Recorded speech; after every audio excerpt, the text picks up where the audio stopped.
Olá, meu amigo, minha amiga, sejam bem-vindos para mais um estudo da Bíblia. Estamos com este novo guia Êxodo e hoje chegamos ao estudo de número 2, a sarça ardente.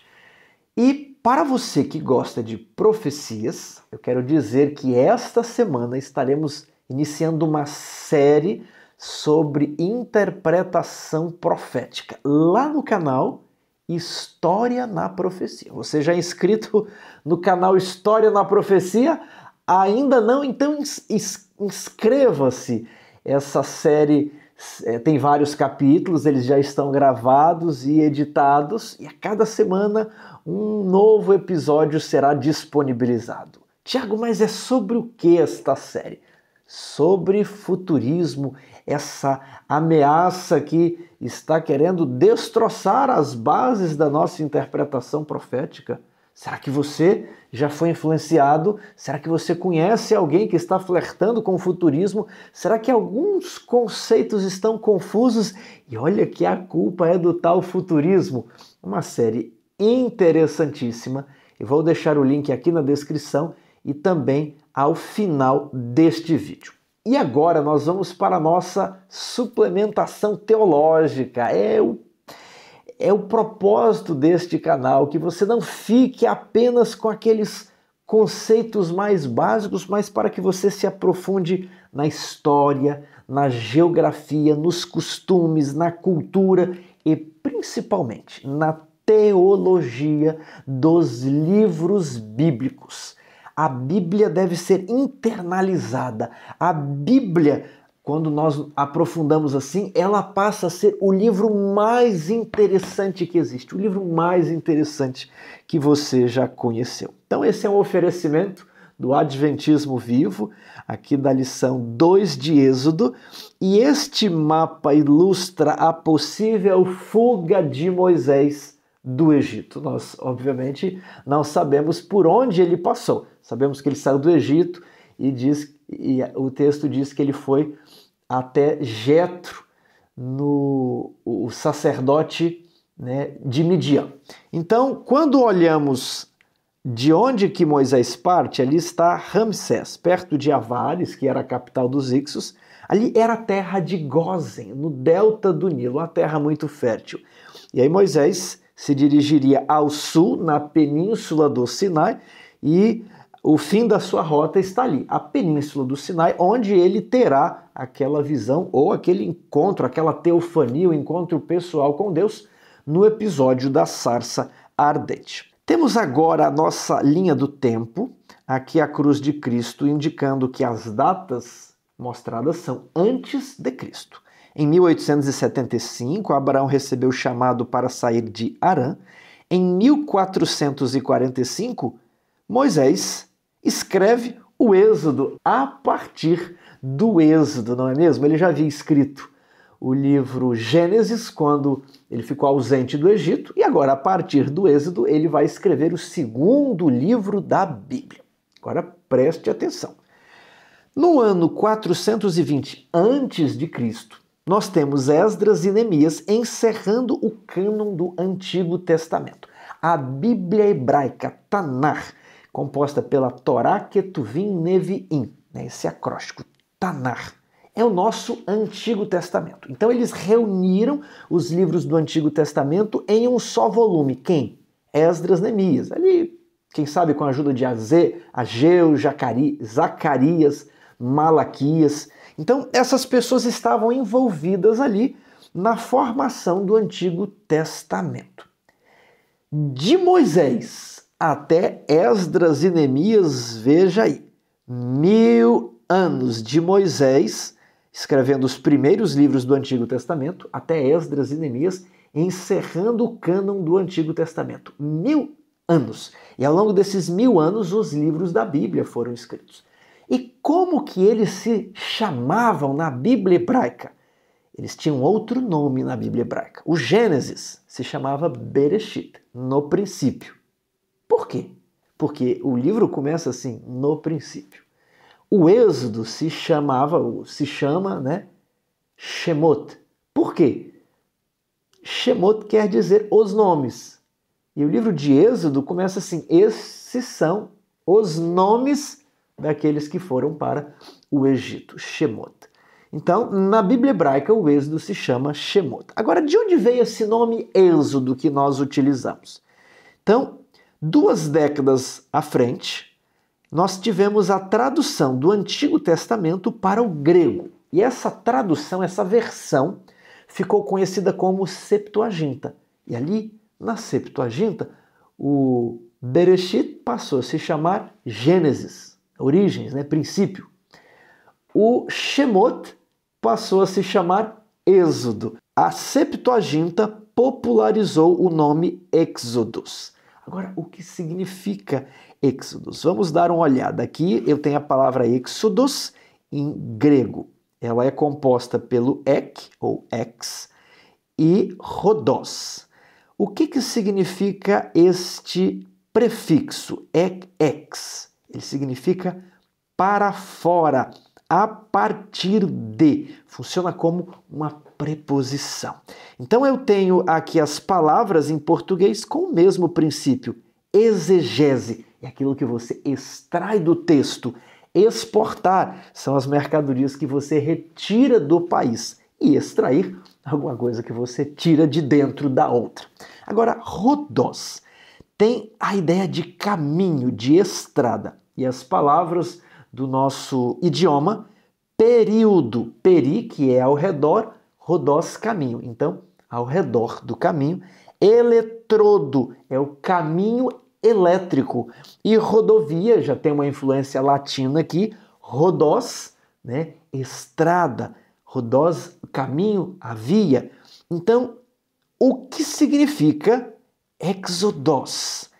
Caminho para fora, ou seja, é o caminho para fora do Egito, o caminho que os levou para fora do Egito até a Terra Prometida.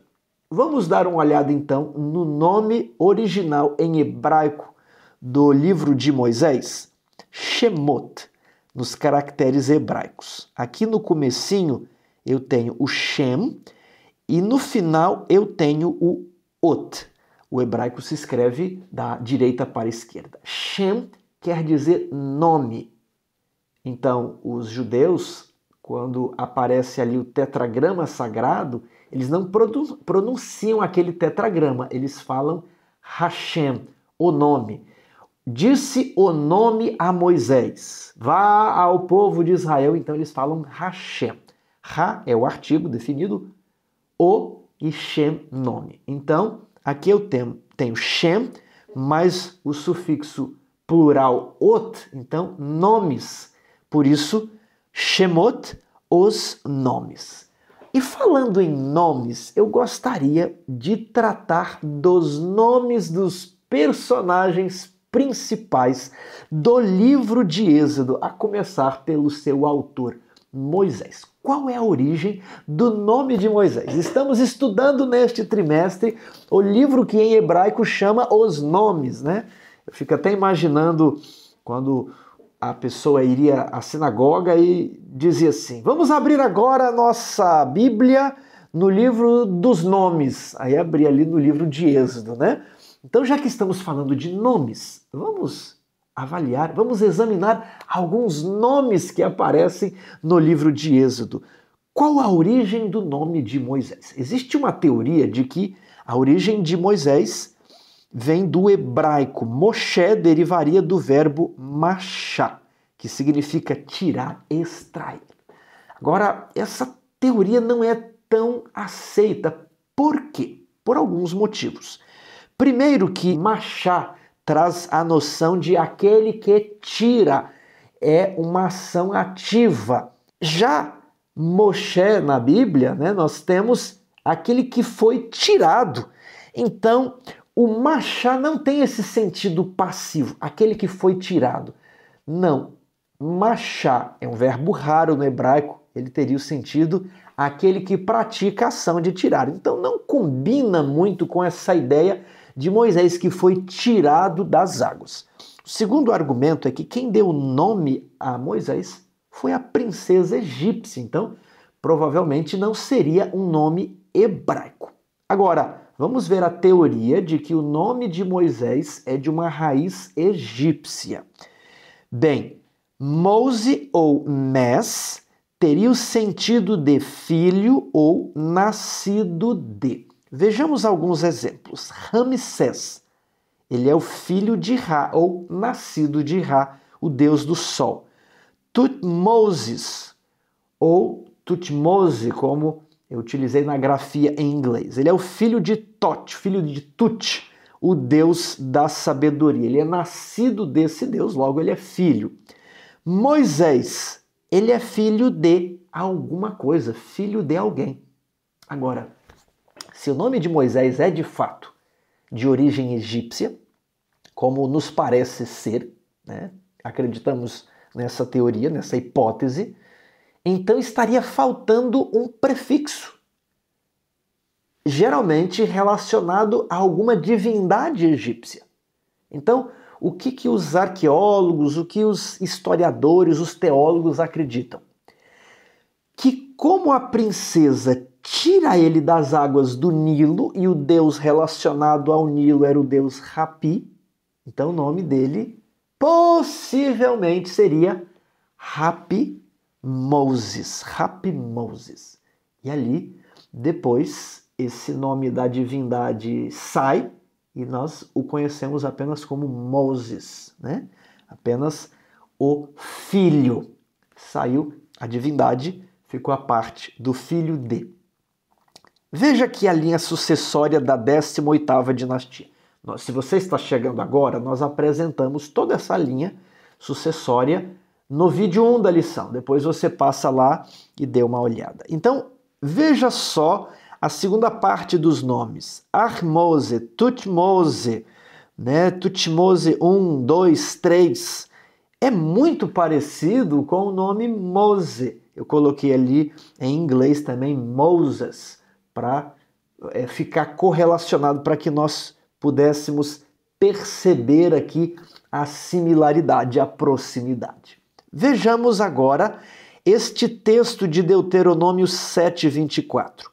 Entregar-te-á também nas mãos os seus reis, para que apagues o nome deles de debaixo dos céus.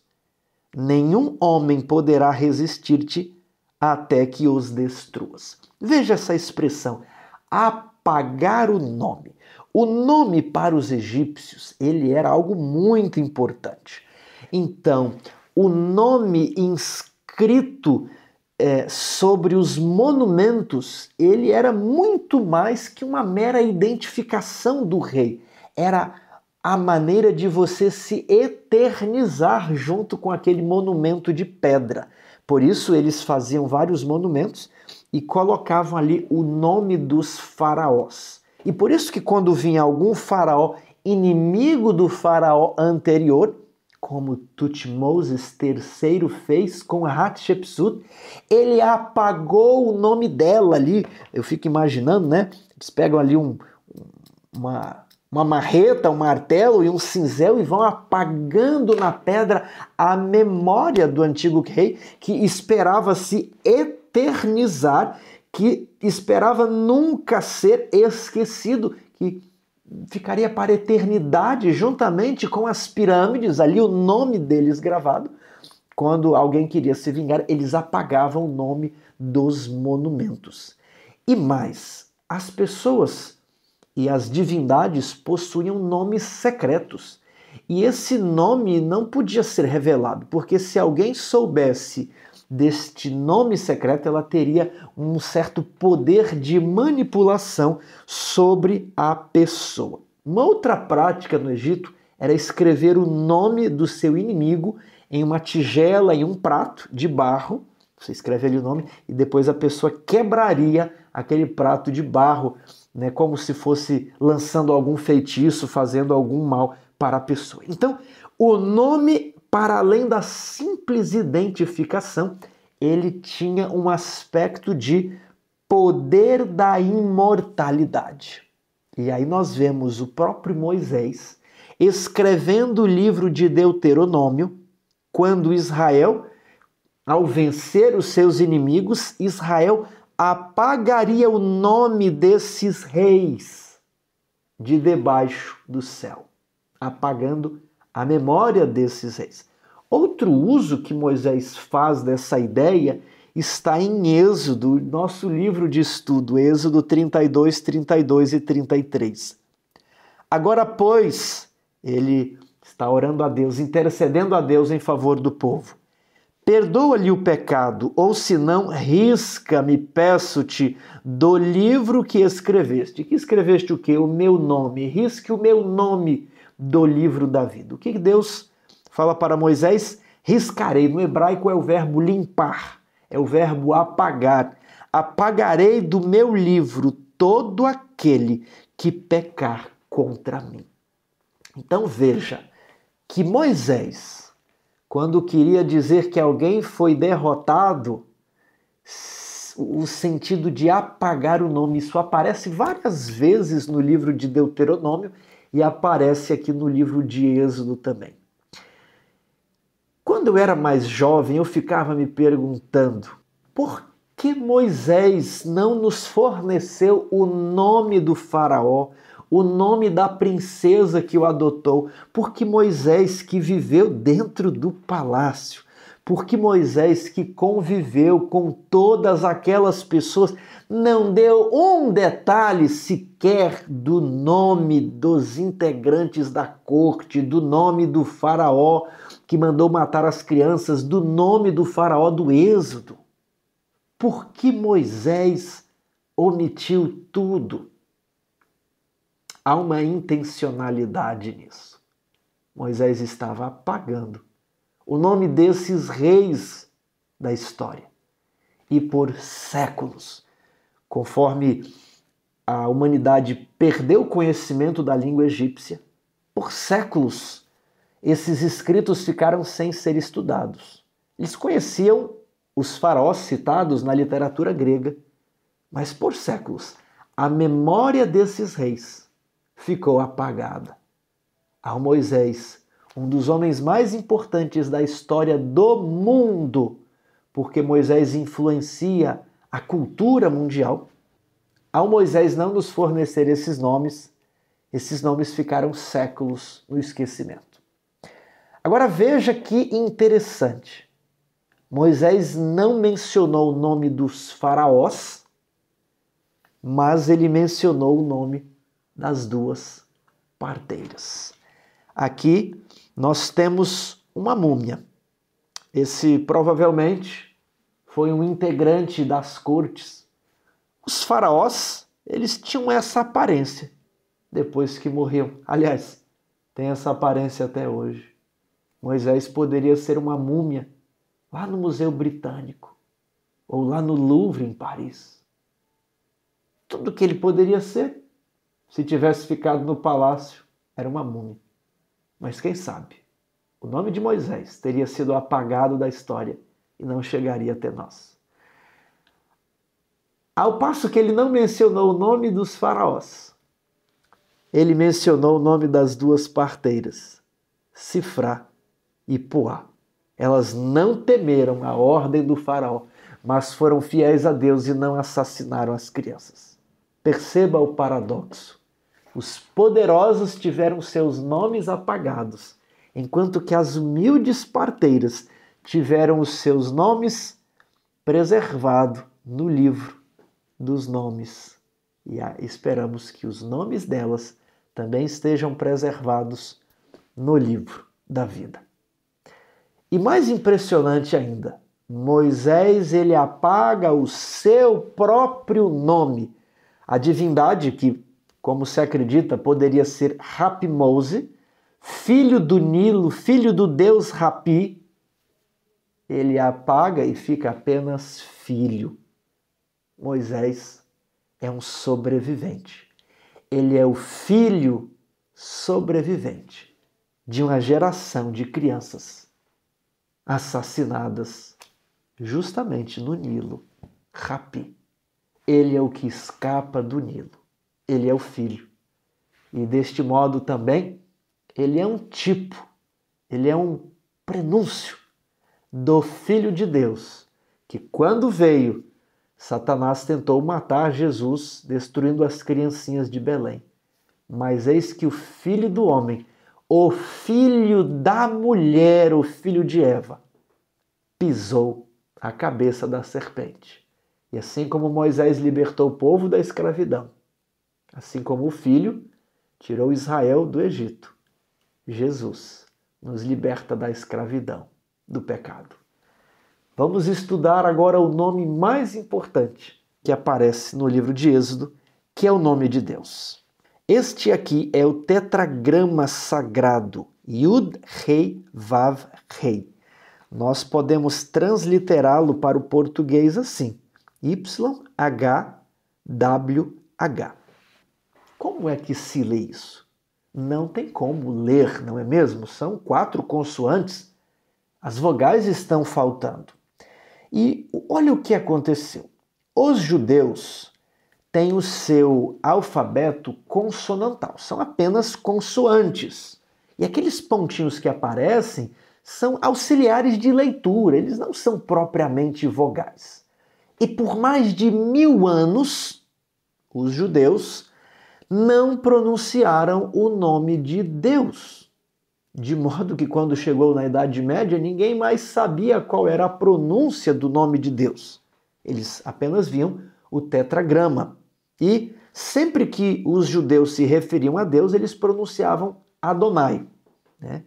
Então, disse Adonai, aparecia aqui o tetragrama, apareceu Adonai a Isaías, eles falavam Adonai. E aí, quando chegaram a qual que é o nome de Deus? Não se sabia, porque há 1000 anos, quando o tetragrama aparecia, eles pronunciavam Adonai. Então, os maçoretas que colocaram aqueles pontinhos na língua hebraica, eles tiveram a seguinte ideia. Vamos pegar a palavra Adonai e vamos utilizar essas vogais, o A, o O e o A, e vamos inserir essas vogais aqui em cima do tetragrama. E ali o A ele cai para um Shevá e fica assim a transliteração Yehová. Como assim essa transliteração? Os judeus falavam Adonai, só que quando o hebraico foi traduzido para as línguas europeias, eles transliteraram o tetragrama assim, Yehová. Ah, Tiago, eu queria aprender mais sobre isso. Nós temos 2 vídeos aqui no canal, o nome de Deus. Eu vou deixar esses vídeos aqui na descrição, onde tudo é explicado nos mínimos detalhes, com todas as letras, com toda a explicação completa, tá bom? Então, por causa de que se falava Adonai, quando aparecia o tetragrama, os maçoretas utilizaram as vogais de Adonai em cima das consoantes hebraicas, e quando a Bíblia hebraica foi traduzida para as línguas europeias, eles transliteraram o nome de Deus, Yehová, que ficou conhecido Jeová. Só que os teólogos, os especialistas, acham que Jeová não é a pronúncia correta, pelo que nós acabamos de explicar. Mas se o nome de Deus, se a pronúncia se perdeu, como que nós poderíamos resgatá-la? Eles observaram 2 coisas. A primeira delas eram os nomes próprios, nomes de pessoas que continham uma referência a Deus, Yah. Então eu tenho Aleluia, eu tenho Hananiah, Eliarro, Azariah, Netanyahu, que é primeiro-ministro de Israel, Benjamin Netanyahu. Então, a partir dali, eles falaram, olha, isso aqui é o nome de Deus, né? É o nome de Deus aqui, né? Netanyahu, dado por Deus. Então, eu tenho aqui a primeira sílaba do tetragrama. Então, eles adicionaram essa evidência com o verbo ser. Olha ali o verbo ser. Rei, Yud, Rei. Então, ele se parece muito com o tetragrama. Então, pensam que o tetragrama, na verdade, é uma derivação do verbo ser. E ali em Êxodo 3,14, o verbo ser, que é o verbo raiá, ele está conjugado R-E. R-E, Asher, R-E. Então, eles falaram, a segunda a segunda sílaba seria o E-R-I. Então, Ia e E, Ia e E. E aí eles colocaram essas vogais em cima do tetragrama e ficou Yavé, ou em português, Javé. Essa é a questão do nome de Deus. Agora eu sugiro que você veja o vídeo aqui no canal, são 2 vídeos, e logo mais vamos voltar nesse tópico sobre o nome de Deus. Vamos então para a parte de sábado da nossa lição. Moisés, ao encontrar a sarça ardente, sabia que estava presenciando um milagre. O Senhor o estava chamando para uma tarefa específica. A questão, o drama é, ele atenderia ao chamado, não importando a mudança drástica que isso traria na sua vida. Ele atenderia ao chamado, e aí acabou o capítulo, não é assim a história, quando nós gostamos? Falando em história, eu quero falar algo para você, professor. Por que estudamos as histórias da Bíblia? Talvez você tenha a impressão, eu já conheço tudo, eu já sei todas essas histórias. E às vezes por ouvirmos tanto as histórias desde a época do jardim da infância até a idade maior, nós nos acostumamos com essas histórias e parece algo comum, algo normal. Mas não deveria ser assim. Quando as pessoas assistem um filme, aquilo mexe aonde? Na emoção das pessoas. E aí elas saem no corredor do cinema ou desligam a televisão e elas se sentem vazias, porque era tudo mentira. Aquele ouro que você estava ali empolgado não é seu. Aquela mulher ou aquele companheiro era de mentira, era do filme. Aquela aventura não existiu. Aquele extraterrestre não existiu. Não existiu nada, é tudo mentira. E aí você se sente vazio. Só que quando nós estudamos as histórias da Bíblia, o mesmo elemento acontece. As emoções afetam você, ou pelo menos deveriam afetar. Então, quando eu leio a história da fuga de Moisés, que fugiu porque falhou, é a minha fuga, porque eu falhei. Quando eu leio da perseguição a José, eu me sinto perseguido. Mas quando eu leio da redenção de Moisés, quando eu leio do reencontro de José, é o meu reencontro com a minha família. A história de José passa a ser a minha história. A história de Moisés passa a ser a sua história. Então é importante ler a história da Bíblia, penetrando na história, deixando a sua mente se apoderar de cada detalhe, deixando que a imaginação se apodere de cada cena. E você revive outra vez a emoção de Joquebede ao levar o cestinho até o Nilo. Você revive a emoção da princesa que encontra ali um bebê. Você revive o encontro de José e seus familiares. Você revive Jacó descobrindo que José ainda vive. Você sente o terror dos irmãos de José quando ele fala: eu sou José. Eu sou José. Então, ler a história da Bíblia não é simplesmente para descobrir coisas novas, mas é para permitir que essa história afete o seu íntimo, module as suas emoções, porque essa foi uma história que Deus escreveu. Essa é a história sagrada e ela vai manipular, modular, articular os seus pensamentos, as suas ideias, as suas emoções do modo adequado para santificar a sua mente, para levar você em um relacionamento mais íntimo com Deus. É por isso que a maior parte da Bíblia são histórias. Temos doutrinas ali no Novo Testamento, mas Deus não nos deu um livro de filosofia, um livro de regras, um livro de leis. Ele nos deu um livro de histórias. E o poder da história é muito forte. Tanto é que o que mais se vê por aí são séries, novelas e filmes.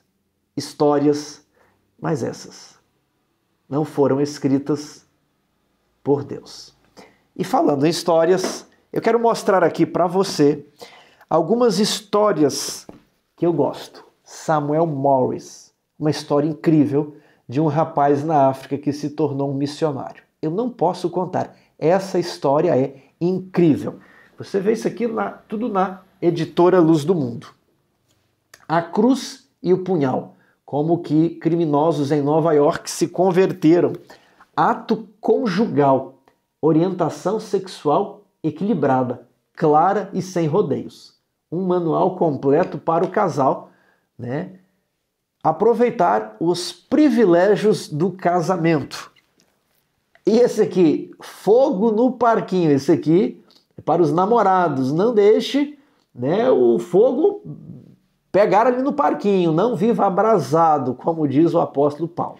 Esse livro aqui, muito interessante. Eu li este livro antes de sugerir no canal e eu gostei muito como o Iago Martins apresenta o tema do namoro. E se você está namorando ou se você tem um filho namorando, você deveria considerar.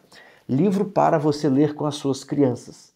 A história dos reformadores. Aí seu filho cresce e não quer nada com a igreja. Você nunca deu histórias para ele. Ele só viu histórias de filme, de bandidos, de ladrões, de extraterrestres, de alienígenas e de Indiana Jones. Aí ele quer ser o Indiana Jones, mas você queria que ele fosse um pregador, um Lutero, um Calvino, que ele fosse como John Hus, que ele fosse como Guilherme Miller, como Tiago White. Mas você nunca leu nenhuma história.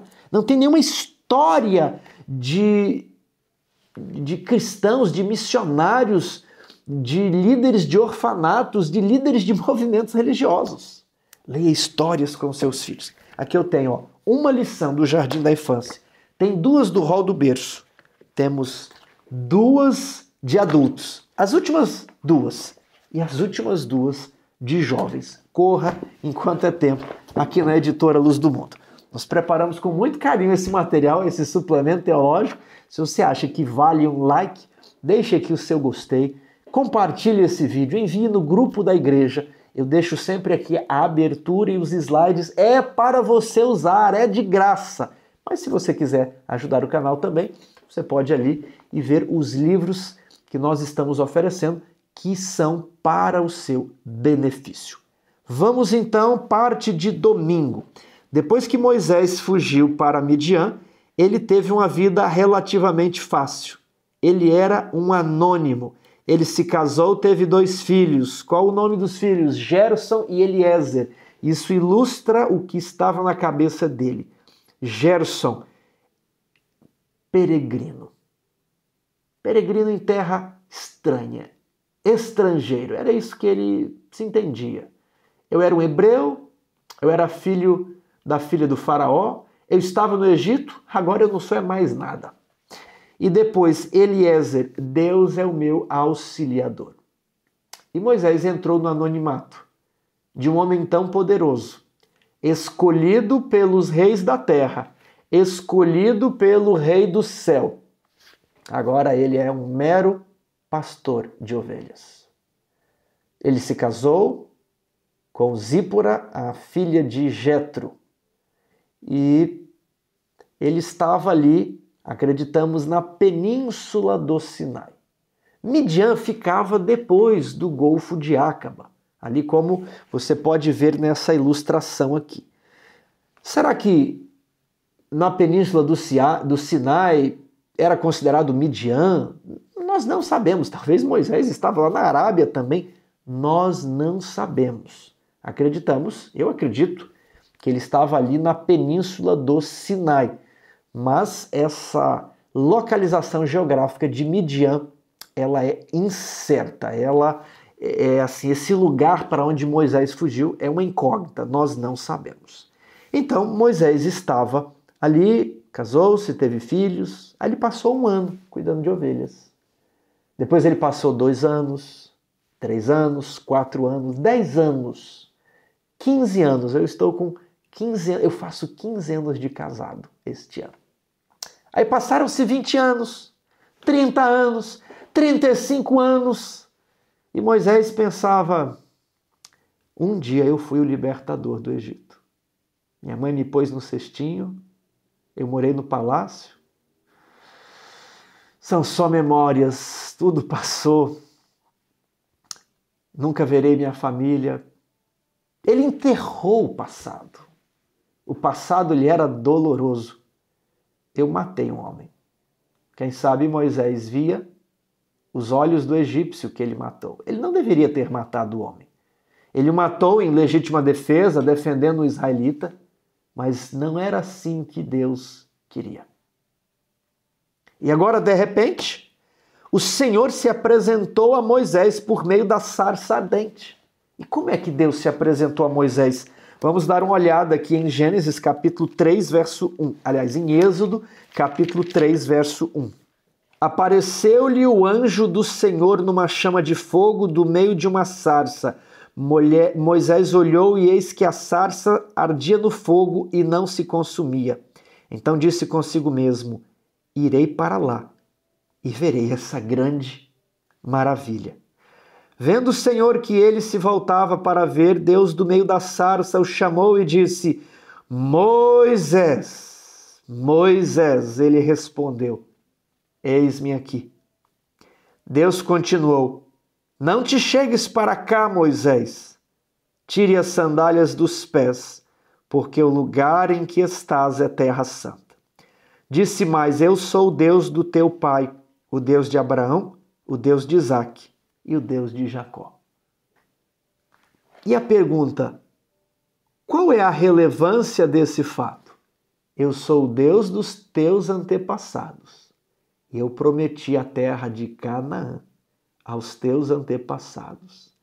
Eu prometi que a linhagem de Abraão seria uma linhagem livre. Eu prometi que reis e príncipes e monarcas procederiam de Abraão. E eu lhes prometi uma terra. Então, quando Deus fala, eu sou o Deus de Abraão, Isaque e de Jacó, é o Deus que prometeu a terra, um lugar para Abraão. Essa é a resposta aqui da parte de Domingo Pergunta 1. Vamos aqui para a parte 2. O anjo do Senhor apareceu a Moisés numa chama de fogo no meio de uma sarça ardente. Quem era esse anjo do Senhor? Era o próprio Jesus. Tiago, mas Jesus é um anjo? Cuidado com isso. Anjo na Bíblia significa mensageiro. Então, quando Deus envia um mensageiro, ele enviou um anjo. E Jesus é o mensageiro de Deus. Ele é o pensamento de Deus tornado audível.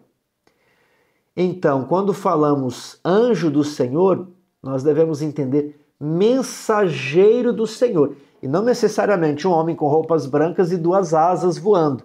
Essa é a concepção moderna que temos de anjo. Mas Jesus era o mensageiro de Deus. Leia Êxodo 3, 7 a 12. Como Deus explicou a Moisés por que queria intervir em favor dos israelitas. E aqui algo interessante. Verso 9. Pois o clamor dos filhos de Israel chegou até mim, e também eu vejo a opressão com que os egípcios os estão oprimindo. Ore a Deus. As nossas orações sobem ao céu, e Deus, ele ouve o nosso gemido, o nosso clamor. Ele ouviu o clamor de Israel e ele falou: eles estão me chamando, eles estão suplicando, eles estão jejuando, eles acordam de madrugada, eles oram sem cessar. Liberte-nos! E eu ouvi. Verso 7. Certamente vi a aflição do meu povo e ouvi o seu clamor. Então eu vi, eu ouvi, verso 8, por isso desci. Deus que está nos céus, ele desce até a terra para libertar o seu povo. E Moisés, ok, que bonito. E então? E aí Deus fala: eu enviarei a ti para libertar Israel da opressão dos egípcios. Olha o verso 10. Vem agora, eu te enviarei a Faraó, para que tires o meu povo, os filhos de Israel do Egito. Mas Moisés é retratado aquele que deveria haver se tornado Faraó. mas que atualmente era o fugitivo de Faraó. Atualmente, na época que o texto foi escrito. Então, qual foi a resposta de Moisés? Quem sou eu para ir a Faraó? Eu não sou ninguém. Já se passaram 80 anos, Senhor. 40 eu estou no Egito. Aliás, 40 anos eu estou longe do Egito. Estou cuidando de ovelhas. Quem sou eu? O Senhor escolheu a pessoa errada. Quem sabe no passado, se eu não tivesse falhado, se eu tivesse prestado mais atenção, se eu tivesse orado mais, se eu tivesse me apegado mais, as coisas teriam dado certo, mas eu não sou ninguém agora. E o que Deus responde para Moisés? Preste atenção nisso daqui. Deus lhes respondeu: eu serei contigo. Tá, mas como é que vão saber que eu serei contigo? Este será o sinal de que eu te enviei. Qual será o sinal? Sem olhar na sua Bíblia. Êxodo 3:12. Qual será o sinal? Servireis a Deus neste monte, no Monte Sinai. E o que acontece no Monte Sinai? Isso está lá no futuro. Deus aparece para 2 milhões de pessoas ao mesmo tempo. Todo o povo viu a montanha tremer, os raios, os relâmpagos. Todo o povo ouviu a voz do próprio Deus. Não era visão, era uma teofania. Deus estava ali, na mesma dimensão que os seres humanos. Eu sou o Senhor teu Deus, que te tirou da casa da servidão, da casa do Egito. Não terás outros deuses diante de mim. E o povo ouvia e tremia. Então, Deus falou assim: Moisés, tire o povo. E aí eles vão acreditar, porque eu estou aparecendo para você agora, aqui nesta montanha. Vai lá, busca o povo e os traga aqui para o Monte Sinai. E eu vou aparecer para eles também. Como é bonito. O povo deveria ter fé. O povo deveria ir até o Monte Sinai, crendo que Deus iria aparecer ali no Monte Sinai. Mas Moisés falou: senhores, espere aí. Tem algo aqui no meio do caminho, existe uma história aqui que não está se encaixando muito bem.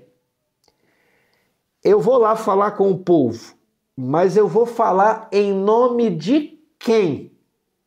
Eles vão me perguntar, mas quem te enviou? Aí eu falo o quê? Eu estou indo... Qual é o teu nome? Quem és tu? Disse Deus a Moisés: eu sou o que sou. É o que aparece aqui na parte de terça-feira. Errie, Asher, Errie. Eu sou o que sou. Mas eu ainda não passei para a terça-feira, não.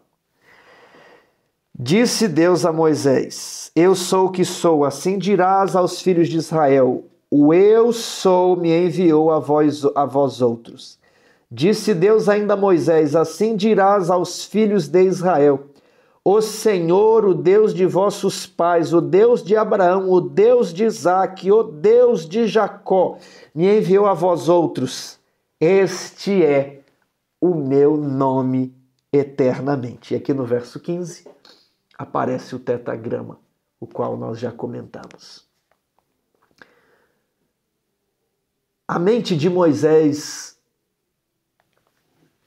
estava abrindo uma janela que há 40 anos Moisés tentava fechar. Moisés havia fracassado no Egito. Moisés sentira que traíra o seu povo. Moisés abandonara a sua família. São 40 anos sem ver a família. São 40 anos fugindo do Egito. Onde ele estaria? As pessoas poderiam perguntar. Talvez falam mal de mim. Talvez dizem: aquele bobo do Moisés estava lá na corte. O impaciente matou um egípcio e perdeu tudo. E nós acreditávamos que ele era o escolhido, ele era o que foi preservado no cesto. Todas as crianças foram mortas e ele foi preservado. Mas passou 40 anos, não aconteceu nada. Aí ele jogou tudo fora e ele fugiu. E tem 40 anos, nós nem sabemos se ele está vivo, se ele não está. E se ele aparecesse lá, eu falar onde você estava? Você não tem responsabilidade. Você ficou 40 anos, nós acreditávamos em você. Por que você sumiu? Por que você nunca mais voltou? Ele teria de encontrar as pessoas na corte. Aqueles que eram escravos de Moisés, aqueles que eram empregados de Moisés. Agora eles olhariam Moisés de cima para baixo. Moisés agora é escravo, escravo dos egípcios. Então, quando Deus fala, Moisés, você vai voltar, Deus estava fazendo Moisés confrontar algo que Moisés queria esquecer. Por que você acha que ele ficou 40 anos? Longe, distante, para apagar da sua mente aquelas responsabilidades, para apagar a dor, para apagar a culpa, o remorso que ele sentia aqueles 40 anos. Moisés não queria voltar para o Egito e ser novamente rejeitado. A rejeição dói. Ele tinha medo da sua família, do seu povo, constrangimento de encontrar as pessoas da corte. E Deus aparece para Moisés e pede justamente para Moisés ir para o lugar que ele não queria ir. E ele responde, Erriê Asher Erriê. Eu sou o que sou, e eu estarei contigo. Porque Moisés desejava conhecer o nome de Deus? Qual a importância desse nome? Nós não sabemos realmente se o nome de Deus, o tetragrama, se ele já era conhecido nos dias de Abraão. Talvez sim, esse nome aparece no Gênesis, mas talvez aparece no Gênesis que Moisés, que escreveu depois, inseriu lá o tetragrama. Aqui Deus fala que ele não era conhecido de Abraão, Isaque e Jacó, né? Eles foram meus amigos, andaram comigo, mas não me conheceram pelo meu nome. E agora, esse nome é revelado a Moisés. O que significa o nome de Deus? Muito se discute qual é esse sentido desse tetragrama. Eu sou o que sou dá essa ideia de eternidade. O homem, ele nasce, cresce, envelhece, morre e deixa de ser. Mas Deus, nunca houve um momento em que ele não fosse. E nunca haverá um momento em que ele não existirá. Deus é de geração em geração. Cai a erva e seca-se a sua flor, mas Deus permanece para sempre. Ele é o eterno. Ele está sempre em um presente eterno. Ele sempre existiu. Ele sempre existirá. Ele não tem princípio de dias, nem fim de existência. Em contrário com o homem, que é finito, que morre. E agora, nós temos então essa ideia de eternidade. Só que algumas pessoas acreditam que esse tetragrama ele tenha se originado do verbo raiá, que é o verbo ser. E alguns enxergam o verbo ser no ictol, que dá uma ideia no ictol rifil. Ictol é a forma imperfeita e o rifil é o tronco que transmite o sentido causativo. Como assim?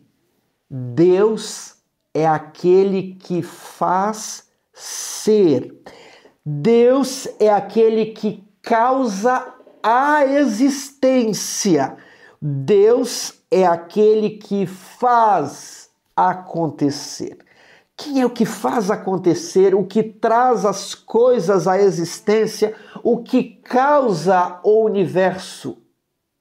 É o Criador. Então, em nome de quem eu irei falar? qual é o teu nome?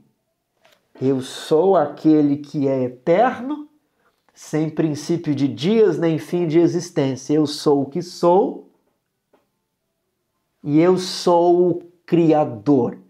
Eu sou o que fez o mundo, eu fiz o homem. E logo mais ele fala, eu fiz a boca do homem. Então, qual a importância do nome de Deus?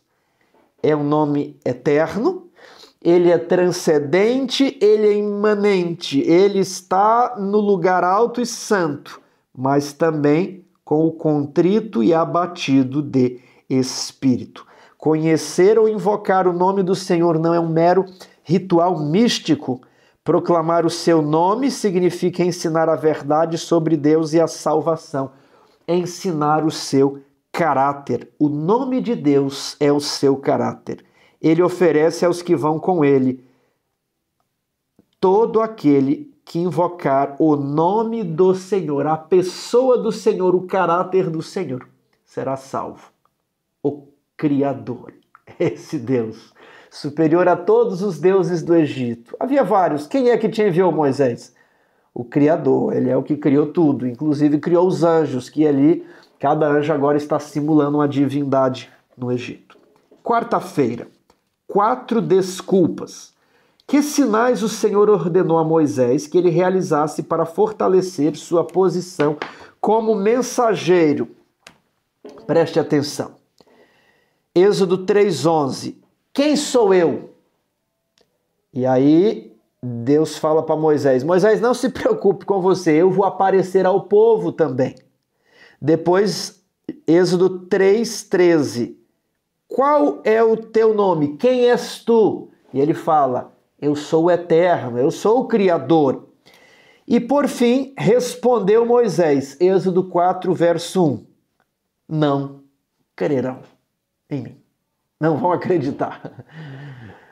Muito boa essa história, mas eu vou chegar lá e dizer, olha, gente, eu sou a criança do cestinho, eu sou Moisés, vocês lembram?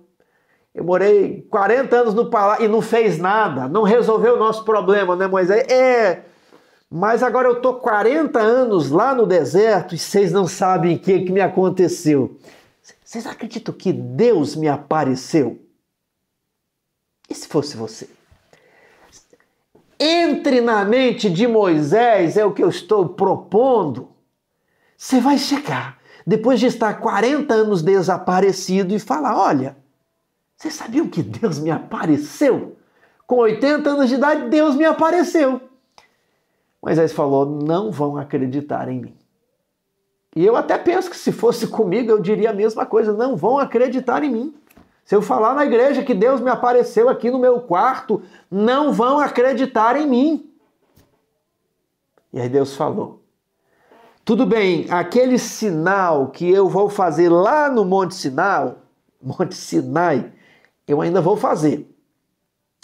Mas faz o seguinte, já que o povo não vai querer esperar ter no Monte Sinai, eu vou te dar que você faça alguns sinais.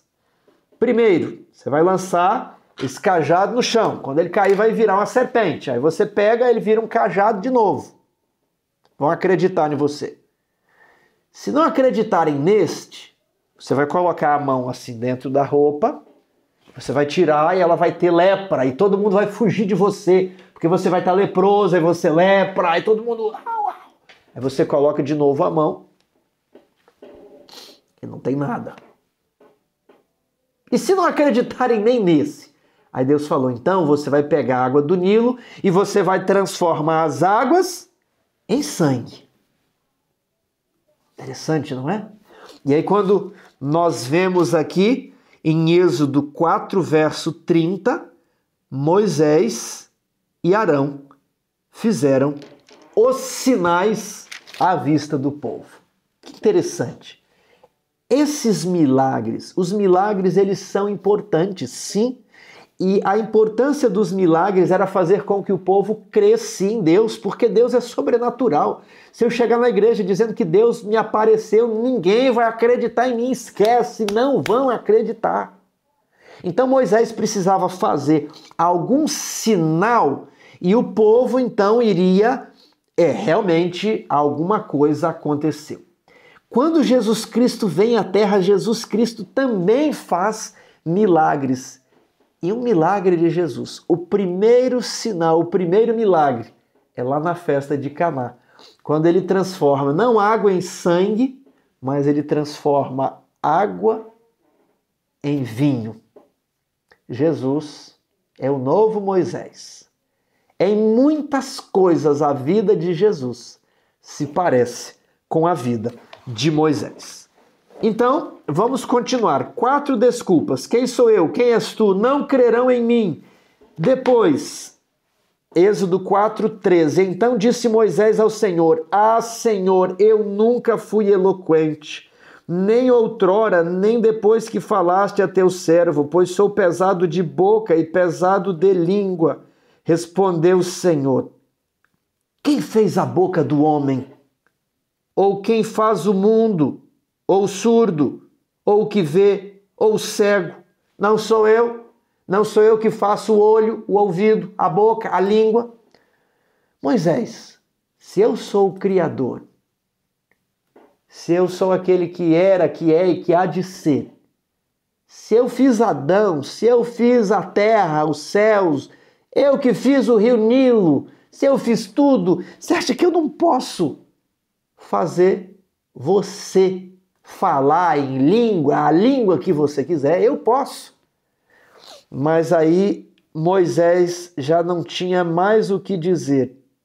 E ele falou assim, verso 13: Ah, Senhor, ah, Senhor. Lembre que Moisés está com as piores emoções, aquele seu passado trágico, a culpa, o constrangimento, a vergonha, o medo aflorando, e Moisés vira para Deus e fala: Senhor, envia qualquer um, mas não envia a mim. Envia aquele que há de enviar, menos a mim. Envia qualquer outro, mas eu não.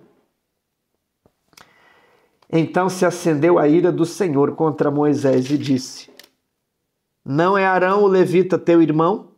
Eu sei que ele fala fluentemente, e eis que ele sai ao teu encontro, e vendo-te se alegrará em seu coração. Aqui nós temos a ideia de que quando Moisés disse que ele era pesado de língua, já havia 40 anos que ele não falava a língua dos egípcios, e não foi a língua materna dele. Ele esqueceu, ele tinha que... como é que eu vou apresentar perante o faraó? Como é que eu vou falar firme se eu já não sei mais pedir comida em egípcio? Então Deus falou: eu vou enviar Arão e Arão vai te auxiliar. Arão, ele é fluente, está lá no Egito até hoje. Ele vai ser então o seu porta-voz. Você lhe será por Deus e ele lhe será por boca. Ele lhe será por profeta. Leia Êxodo 4, 10 a 18. Como o Senhor respondeu a Moisés, que lições podemos tirar disso em qualquer situação para a qual Deus nos chamar? Deus é o Criador. Deus é Emanuel, Deus conosco. Se ele pediu algo, ele vai capacitar. Se ele ordenar algo, ele vai fazer acontecer. Se Deus falou, vai dar certo, confie. Se você leu na Bíblia, confie. Confie no que os profetas escreveram e você vai prosperar. Quinta-feira, Êxodo 4, 18 a 31. Como entender essa história estranha? O que aprendemos com ela? Moisés, a caminho do Egito com a sua mulher e os seus 2 filhos. O Senhor apareceu para Moisés no caminho, por meio de um anjo, provavelmente, querendo matar Moisés. E a esposa de Moisés rapidamente pegou ali uma faca, imagina uma faca de pedra, né? E cortou o prepúcio do filho mais novo, que não era circuncidado. E ali então Moisés não morreu.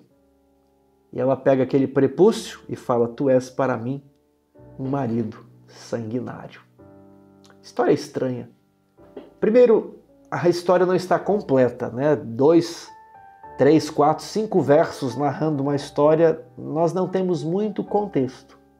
Mas a história apareceu aqui. Quem pôs a história aqui? O próprio Moisés. Ele poderia ter omitido a história. Por que ele colocou aqui? Apenas para revelar o seguinte: ele deveria ser o libertador, o líder do povo, aquele que Deus se manifestava face a face.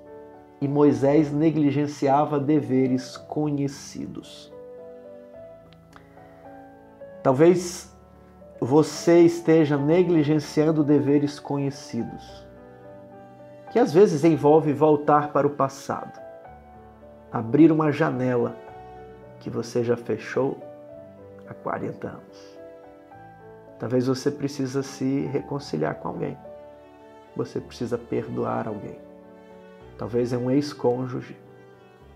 Talvez é um irmão. Talvez é um filho. Talvez é o seu pai, sua mãe.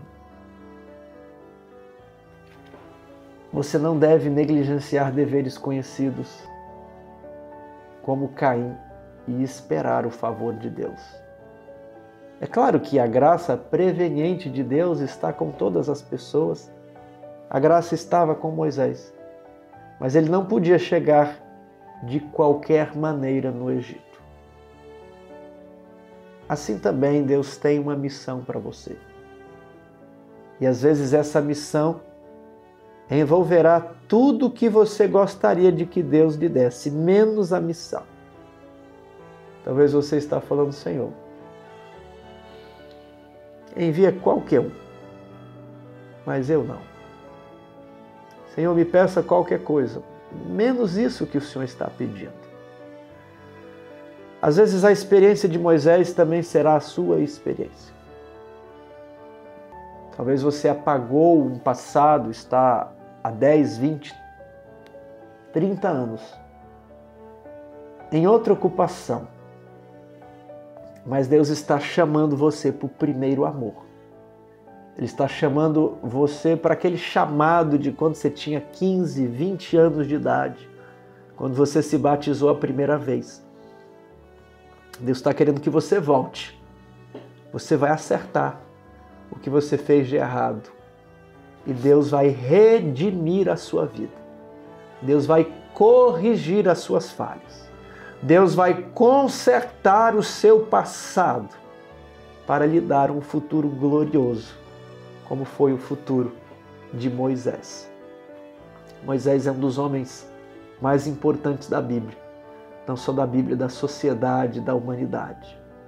Moisés é tão importante que Deus não deixou na sepultura, mas o próprio Jesus Cristo desenterrou e levou Moisés ao céu, ressurreto. Moisés já saiu desse planeta há muito tempo. Enquanto que os filhos de Israel nem haviam entrado na Canaã terrestre, Moisés havia já adentrado aos portais da Canaã celestial. Que glória! Que grandeza! Que plano superior para alguém com 80 anos que não se achava mais nada. Quem sou eu? Deus fez Moisés ser alguma coisa. Ele fará você ser muito mais daquilo que você pensa ou imagina. Permita que Deus leve você para a escola de treinamento de Deus no deserto. Quando você estiver pronto, aceite o chamado. Que Deus o abençoe.